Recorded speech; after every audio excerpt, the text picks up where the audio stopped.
మీరు వాచ్ చూస్తే నాకు ఆ డైలాగ్ గుర్తొస్తుంది. వాచ్ అంటే సోషల్ మీడియాలో ఇన్ని కోట్లు ఉంటుందా వాచ్? నేను చెప్పనమ్మా, నేను చెప్పను, నన్ను తిడుతున్నారు అలా ఎలా ఎలా నన్ను తిట్టిస్తానికి మీరు రెడీ అని నేను చెప్పను. నేను ఏదో సరదాగా చెప్పాను. అది తిట్టడం కాదు, నేను ఏదో ఊరికే జోక్ గా చెప్పా. జోక్ గా ఎలా చెప్తారు? జోక్ గా ఊరికే సరదాగా చెప్పా. ఏమంటారు జనాలు ఎర్రినా గొర్రెలు అని ప్రూవ్ చేద్దాం అనుకున్నా, బట్ కాలేదు కదా. ప్రూవ్ చేశాను. అవునా? చాలా మంది నమ్మారు కదా. అవునా? చాలా మంది నమ్మే, కొంతమంది యాంకర్లకు ఫోన్లు కూడా వచ్చినాయి అంట ఎవరెవరో పొలిటీషియన్స్ నుంచి. ఆవిడ నిజంగా అంతరిచ్చా ఇన్వెస్ట్ చేస్తుందా, ఎక్కడైనా పెట్టుబడులు పెడుతుందా? చేస్తా, బాగా చేస్తా. పెట్టారా బిగ్ బాస్ నుంచి వచ్చాక?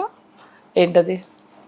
ఏమైనా ఇన్వెస్ట్మెంట్? ఉండండమ్మా, మీరు ఊరికే వెళ్ళిందే వారం ఇంకా పేమెంట్ రాలేదని మేము అంటారు. మేము బిగ్ బాస్ కి వెళ్ళారు కదండి, ఏం చేస్తాడు? డబ్బులన్నీ కొంచెం ఒక వారానికే, 1 డే కి కొన్ని lakhs of rupees ఉంటుంది. అవునా?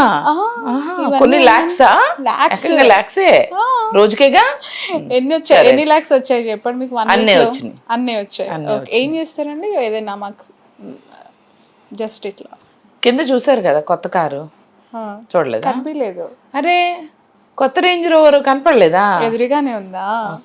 చూడలేదు. అయితే గబగబా మీకు ఏమంటారు, అడ్రస్ మీద ఉన్న శ్రద్ధ కార్ల మీద లేదు. So no problem. బట్ వెళ్ళేటప్పుడు ఖచ్చితంగా మీ కార్ టూర్, మీ హోమ్ టూర్, ఇంకా మీ గ్యాడ్జెట్స్ టూర్, మీ యాక్సెసరీస్ టూర్, ఇవన్నీ చేసి వెళ్దాం అనుకుంటున్నా విత్ యువర్ పర్మిషన్. ఈ రోజు వద్దులే అమ్మ, ఇంకో రోజు పెట్టుకుందాంలే. ఎందుకంటే బేబక్క వాడే goggles, watch, hand bags, ear rings troll చేసి సరిపోలేదు, మీరు కూడా పెట్టి ట్రోల్ చేయాలి. ఇవన్నీ ఒక సెన్సేషన్. ఆయన టైం మీరు ఎన్నింటికి చెప్పారండి? 1:30 అన్నారు, మీరు ఎన్నింటికి వచ్చారు? అంటే టైం శ్రద్ధ ఉందా మీకు? టాపిక్ డైవర్ట్ చేస్తున్నారు బేబక్క. యాక్చువల్లీ అది కాదు మ్యాటర్. హోమ్ టూర్ కి పర్మిషన్ ఇస్తున్నారా లేదా? మీ వాచెస్, వద్దులేండి, హ్యాండ్ బ్యాగ్స్ నెక్స్ట్ కొత్త ఇంటికి వెళ్ళాక చేద్దాం ప్లీజ్. ఓకే, సో మనం బేబక్క గారి కొత్త ఇంటి గృహప్రవేశం వెళ్ళాక ఎలాగో ఒక సెంటిమెంట్ ఉంది. బిగ్ బాస్ లోకి వెళ్ళిన వాళ్ళందరూ కూడా కొత్త ఇల్లు కొనుక్కుంటారంట. ఆ సెంటిమెంట్ ఉంది. ఆల్రెడీ ఇల్లు కొనుక్కుంటే, ఆల్రెడీ ఉంటే ఇంకో ఇల్లు వస్తుంది. బట్ ఎట్ ద సేమ్ ఇల్లు రావడం మాత్రం పక్కా. ఓకే, బట్ ఈ సెంటిమెంట్ ఓకే. బట్ ఇంకొకటి కూడా ఉంది. బిగ్ బాస్కి వెళ్ళొచ్చిన వాళ్ళు తర్వాత లైమ్ లైట్లో ఉండరు, ఫేడ్ అవుట్ అవుతారు. ఇండస్ట్రీ నుంచి అవ్వచ్చు, స్క్రీన్ నుంచి అవ్వచ్చు, అనుకున్న స్థాయిలో అక్కడున్న ఆ స్టార్డమ్ అనేది బయట కంటిన్యూ అవ్వదు అనేది కూడా ఒకటి ఉంటుంది. అందుకే తొందరగా వచ్చా. ఇది 2 సార్లు వేసుకోండి. అందుకే తొందరగా వచ్చా. తొందరగా వచ్చిన వాళ్ళకి బాగుంది. ఎక్కువగా ఉన్న వాళ్ళకి ఏంటంటే కొద్దిగా అప్పుడప్పుడు, అందరు కాదు, కొంతమంది they are doing very good. కొంతమంది పాపం నేను చెప్పడానికి ఏం లేదు. I don't want to comment. Okay, before we go, ఒకవేళ అయిపోయింది ఇంటర్వ్యూ అయితే, ఒకవేళ మీకు మళ్ళీ ఒకవేళ కాల్ వచ్చి బిగ్ బాస్ కి రమ్మన్నారు అనుకోండి, రీఎంట్రీ ఇవ్వమన్నారు అనుకోండి, అప్పుడు ఏం చేస్తారు? ఇద్దాం, మిమ్మల్ని కూడా తీసుకెళ్తా. నా అస్సలు బిగ్ బాస్ లో రండి, సరదాగా భలే ఉంటది. ఫుడ్ గిడ్డు మీరు చేసింది, గంజి జావా, ఇంకేముంది అంతే, జావా ఫ్రూట్. బిగ్ బాస్ కి వాళ్ళని వీళ్ళని కాదండి, వాళ్ళు అనుకున్న వాళ్ళని అందుకే చాలా మంది వెయిట్ చేస్తూ ఉన్నట్టు తెలుగు స్టేట్స్ నుంచి బేబక్కే కావాలని, బేబక్కనే తీసుకెళ్లాలని బిగ్ బాస్ ఎందుకు అనుకుంటారు అంటే, మీలో ఏదో తెలియని ఒక కోణం కనిపించింది. చెప్పు చెప్పు చెప్పు చెప్పు something Bebakka is different from other అని చెప్పి బిగ్ బాస్ ఫీల్ అయి ఉంటారు. అందుకే మిమ్మల్ని తీసుకొని చెప్పు, వినాలి, నువ్వు చెప్పాలి. కొంచెం చెప్పరా, ఏం అట్రాక్ట్? ఇంకా నువ్వే చెప్పాలి. నువ్వు చెప్పాలి. ఎవరి కాళ్ళు కొట్టుకుంటే చెప్పుకుంటే సెల్ఫ్ డబ్బు అవుతుంది. అవతల వాళ్ళు చెప్తే ఓకే. బిగ్ బాస్ హౌస్ నుంచి కాల్ వచ్చినప్పుడు బేబక్క మీ ఫీలింగ్ ఏంటి? కరెక్ట్ గానే కాల్ చేసి, అమేజింగ్, నా జీవిత కళ నెరవేరింది, oh my god, oh god thank you అని అనుకోకుండా, ఓ అవునా, thank you, I was very happy. Same time నాకు 2-3 వేరే అసైన్మెంట్స్ కూడా ఉన్నాయి. వాళ్ళకి చెప్పా ఇట్లా వెళ్తున్నాను, మూవీస్ కూడా ఉన్నాయి. I was happy. అంటే I have to say one thing that నేను విగ్రస్గా చాలా సీజన్స్ నుంచి ట్రై చేస్తే ఇప్పుడు వచ్చిందని కాదు. నేను ఆనెస్ట్లీ లేని ఈ కంట్రీలో. when they contacted me I was thrilled. కానీ నాకు అప్పుడు ఒంట్లో బాగాలేదు, gall bladder surgery, I went through a lot. Interviews కూడా అంత ఈజీగా వెళ్ళలేకపోయాను. వాళ్ళకి తెలుసుకోవడం, నేను ఫిజికల్ టాస్క్లు నేను ముందే చెప్పాను, అంత ఆడలేనేమో because I got operated in June. So doctor అయితే ఓకే, వెళ్ళొచ్చు, బిగ్ బాస్ హౌస్లోకి వెళ్ళొచ్చు, యాక్టివిటీస్లోకి పార్టిసిపేట్ చేయొచ్చు, కానీ ఎనర్జీ లెవెల్ అన్నది రావాలంటే మనం బాగా వర్కౌట్ చేయాలి, ఫిట్గా ఉండాలి కదా. ఫిట్గా లేనని నాకు తెలుసు. బట్ ఇప్పుడు అనిపించిందా మేబీ ఈ ఫిట్నెస్ వల్లనే, ఈ రీజన్స్ వల్లనే నేను తొందరగా ఎలిమినేట్ అయ్యానేమో అని? ఫిట్నెస్ ఏం కాదు, నాకు నేనే పెట్టుకున్నా. శటగోపం. కిచెన్ అనే టాస్క్ తీసుకుని నాకు నేనే, I was responsible for my own. Okay, it's okay, everything happens for hour reason మా. అంతేనా? మళ్ళీ రీఎంట్రీ ఉండబోతుంది అంటారు అయితే? ఏమో మరి తెలీదు, నో కమెంట్స్. వస్తే నీకు చెప్తానులే, నాకు శ్రావణికి చెప్పడం చెప్తాను నేను first. కాదు కాదు, నాకు చెప్పడం ఓకే, నాతో పాటు అందరు వింటారు. కాకపోతే ఏంటంటే అందరూ వింటారా, అందుకే చెప్పను నేను.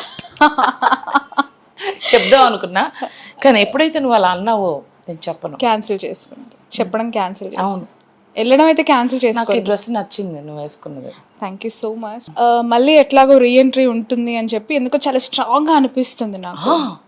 ఏయ్ సీరియస్లీ, యా. ఆహా, నాకే తెలీదు. ఆహా, మీకు తెలుసు కానీ మీరు బయటపడట్లేదు. లేదు, ఏం చెప్పలేదు, నిజంగానే చెప్పలేదు. లేదు లేదు, సీరియస్లీ నాకు అనిపిస్తుంది మీకు తెలుసు మళ్ళీ రీఎంట్రీ ఉంటుంది అని చెప్పి. తెలిస్తే నాకేం, ఇంకా హ్యాపీగా ఉంటా కదా, అన్ని తీసి సర్దుకోను కదా, ఈ పాటికి అలాగే ఉంచుతా సూట్. చాలా కాన్ఫిడెంట్ గా. ఇవాళ మీరు వచ్చే ముందు నేను ఏం చేసా, అన్ని తీసేసి సర్దేశానని చెప్పానా, ఇవాళ టైం దొరికిందని. నాకు తెలిస్తే సర్దుతాను, అక్కడే క్లూ దొరికింది మీకు. అంటే మీరు ఆలోచించాలి శ్రావణి గారు, కొంచెం బలంగా ఆలోచించండి, జాగ్రత్తగా ఆలోచించండి. రోజు ఇంటర్వ్యూస్ చేసుకోవడానికి మేకప్ ఎట్లా కావాలి కాబట్టి బయట పెట్టుకుంటారేమో, మళ్ళీ వెళ్ళడానికి అన్ని ప్యాక్ చేసి సర్దేసుకుంటున్నాను, ఇంకా అయిపోయింది. పిలిస్తే మరీ మంచిది, నాకు అనిపిస్తుంది పిలుస్తారేమో అని, బట్ ఐ డోంట్ నో, అది మనం అనుకోలేం కదా. ఓకే, నాగార్జున గారిని ఫస్ట్ డే ఆ షోలో మీరు కలిసినప్పుడు, చూసినప్పుడు ఎలా అనిపించింది? What is your feel? ఎందుకంటే సినిమాలో ఒక మన్మధుడిగా చూసిన నాగార్జున గారు బేబక్క గారు మాట్లాడుతూ ఉన్నప్పుడు అందరూ చూడటం కన్నా ఒక కెమిస్ట్రీ ఉంది కదా, అది బాగా నచ్చింది. చూడడం అంటే I have seen many stars in functions, వెళ్ళడం కలవడం, but to have a chemistry, to talk to him and to dedicate a song to him is a lifetime memory for me. అద్భుతంగా పాట పాడతారు. అంతేనా? ఒకసారి పాట పాడతారు? ఒకసారి కదా, 2 సార్లు పాడతా. మీ ఫేవరెట్ హీరో ఎవరు? Power star Pawan Kalyan. Okay, కలిసారా ఎప్పుడైనా పవన్ కళ్యాణ్ గారిని? I hosted his event, one of the event నేను హోస్ట్ చేసిన దానికి ఆయన చీఫ్ గెస్ట్గా వచ్చారు. So I met him. Okay, he was standing right next to me and he was reading what all I wrote, so I happened to interact with him. So me favourite hero ఇప్పుడు deputy CM అయిపోయారు కదా, as a politician ఎలా కనిపిస్తుంది? నేను ఇప్పటివరకు support చేసిన ఏకైక politician is him only. Okay, and he one and I'm so glad. Okay, నేననే మనిషి తెలిసిన వాళ్ళు అందరికీ తెలుసు, నేను నిజాయితీగా ఎవరైతే ఉంటారో వాళ్ళని బాగా సపోర్ట్ చేస్తా. I love honest people. So thank you to all my followers who believed in me. నాకు ఫాలోవర్స్ 35,000 పెరిగేశారు. యూట్యూబ్ అండ్ ఇన్స్టాగ్రామ్ 40,000 చిల్లర ఇన్ జస్ట్ 1 వీక్ వచ్చారు నాకు బిగ్ బాస్కి వెళ్ళినాక. ఓకే, సో ఇంకా మంచి మంచి కంటెంట్ ఇవ్వమని వాళ్ళు అడుగుతున్నారు. ఎట్ ద సేమ్ టైం ఇంకా బిగ్ బాస్లో ఉండుంటే అది ఇంకా ఇంక్రీజ్ అయ్యేదేమో ఫిగర్ ఆబ్వియస్లీ. ఒకవేళ ఒక 5 వీక్స్ ఉన్నా కూడా 300K వెళ్ళిపోయేదాన్ని. చాలా షాకింగ్ అనిపించింది అన్ఎక్స్పెక్టెడ్లీ. అట్లీస్ట్ మీరు అఫ్కోర్స్ ఫిజికల్ టాస్క్ చేయకపోయినా కిచెన్కో లేదంటే అక్కడున్న కొన్ని యాక్టివిటీస్ అయినా చేయగలుగుతున్నప్పుడు ఎందుకు ఇంత సడన్గా ఈ ఎలిమినేషన్ జరిగింది? ఇది ఫ్యాన్స్ అంటే ఆడియన్స్ నుంచి వచ్చిన ఎలిమినేషనా లేదంటే ఇంకేమైనా జరిగిందా బ్యాక్ ఎండ్లో అనేది ఒక క్లారిటీ కావాల్సిన అవసరం. నాకు తెలీదు, బయటకు వచ్చాను మాత్రం తెలుసు. ఆడియన్స్ ఎలిమినేట్ చేశారు తెలీదు నాకు, అసలు ఓట్స్ తక్కువ పడి అని చెప్పారు. I don't know what really happened కదా, నాకు తెలియదు. మీరేమన్నా తెలిస్తే నాకు చెప్పొచ్చు కదా. అనిపించట్లేదా ఓట్స్ తక్కువ వచ్చినాయి అని వాళ్ళు చెప్పారు? నమ్మారా మీరు? అదే మరి, నమ్మకమే జీవితం. అంటే మీరు అన్నారు ఫాలోవర్స్ పెరిగారు, ఇంత ఫిగర్ నాకు కనిపిస్తుంది అని. అది నచ్చితేనే కదా పెరిగేది, ఫాలో అయ్యేది. అలాంటప్పుడు ఓట్స్ ఎలా తక్కువ వచ్చాయి కంపారిజన్ ఏమో మరి, నేను చేసిన కంటెంట్ అంత ఎంటర్టైనింగ్గా లేదేమో ఆ few days. I don't know what has happened. కర్ణుడి చావుకి 100 కారణాలని. ఎందుకు శ్రావణి జరిగిపోయినట్టు చేస్తావు? ఖర్చు పోవాలని కూడా తెలీదా? ఎందుకమ్మా మీరందరూ ఉంది హాయిగా హెడ్ ఫోన్స్ పెట్టుకుని ఆవిడ కంటెంట్ వచ్చిందా లేదా, మైక్ లో వినిపించిందా లేదా, ఇంతే చాలు. వాయిస్ క్లియర్ గా అది నువ్వు కదా క్యాప్చర్ చేసేది. నీకు హ్యాపీయా, కంఫర్టబుల్ గా ఉన్నావా, ఏసీ కింద బాగున్నావు. ఆవిడ ఏడుస్తుంది పాపం, ఖర్చు తెచ్చిద్దామని కూడా లేదు. యాక్చువల్లీ ఫిక్స్ అయిపోయారు దొంగ ఏడు పని. యాక్చువల్లీ మీకు చిన్న చెమట చుక్క కనిపిస్తేనే నాప్కిన్ కోసం నీ హృదయం అంతా దారపోసావా? షో అసలు చిన్న హ్యాండ్ కింద పెట్టుకోవాలి. చూసాను చెమట.